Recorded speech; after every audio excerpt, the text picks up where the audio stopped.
Hello friends! Welcome to my channel, where we learn programming with Dart and Flutter. Today, we'll be studying one of the most important elements of any user interface, the text field. So, what is a text field? Essentially, it's a UI element that allows users to input text. Think of any input field you've seen in apps: the search bar in Google, login and password fields, comment forms. All of these are examples of text field. Let's start with a simple example and understand how it works in practice. To do this, we'll place the TextField widget at the center of our scaffold. Also, let's add some padding around it. In the previous lessons, we did this using the container's padding parameter, but we can also achieve this with the padding widget. By wrapping the text field with this widget, we pass the padding parameter in the same way we did in the previous lessons.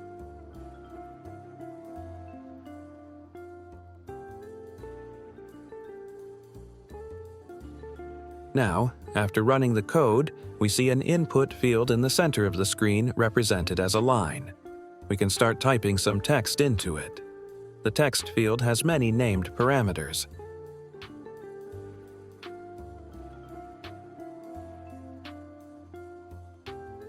Let's go over decoration. This is a parameter of the input decoration type.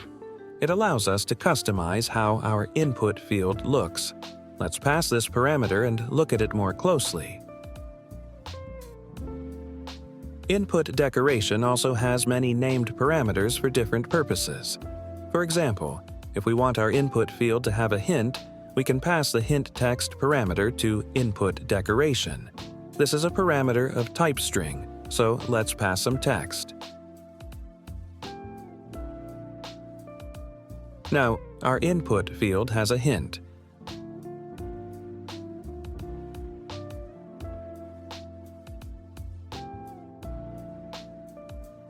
The next parameter we can pass is label text, which is also of type string.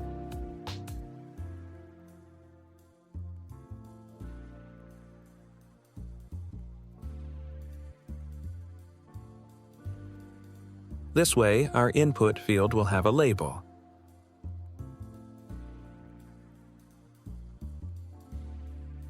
Another parameter is enabled border. It defines how the border of our input field will look when the field is active but not focused. That is, the keyboard isn't showing. This is a parameter of type input border, which is an abstract class. There are several subclasses that we can use, such as outline input border. By passing it, our input field will have a border. Outline input border also has its own parameters, such as border side. Using this, we can customize how the border will look. This is a parameter of type border side. For example, let's set the thickness and color by passing the appropriate parameters.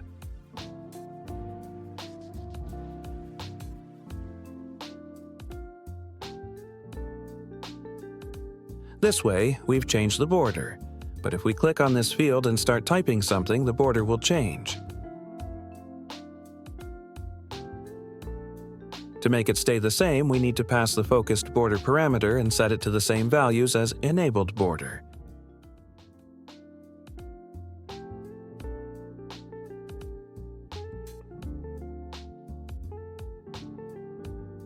So far, we've only been creating text fields, but what do we do with the text the user has entered? To handle this, we need to use a special controller, Text Editing Controller. First, we should change our widget from stateless to stateful. We can do this manually or with the help of the IDE. To do this, hover over Stateless Widget and press Alt plus Enter. Choose Convert to Stateful Widget. The IDE will handle the rest for us. Now, we can create a variable for our controller inside the state. It has the type Text Editing Controller. We can make it private and initialize it by calling the Text Editing Controller constructor. Now we can pass it to the controller parameter of our text field. Next, let's create a simple container and attach a click event handler to it. We'll do this in a column, so let's move our text field there. We can also use the IDE's assistance for this.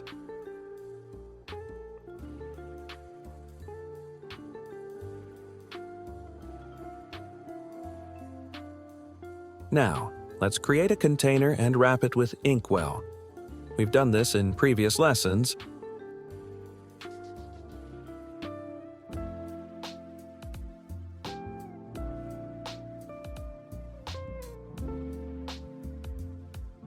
In the tab handler, let's output the value from our text field to the console.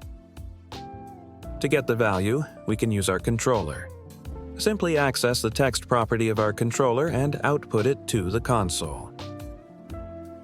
Restart the app, and now, when we click the button, we'll see the value from our input field in the console.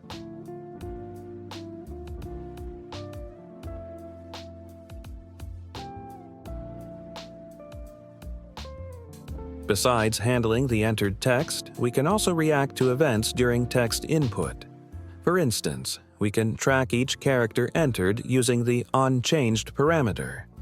This parameter accepts an anonymous function that takes a single string argument. Inside this function, let's output the text to the console.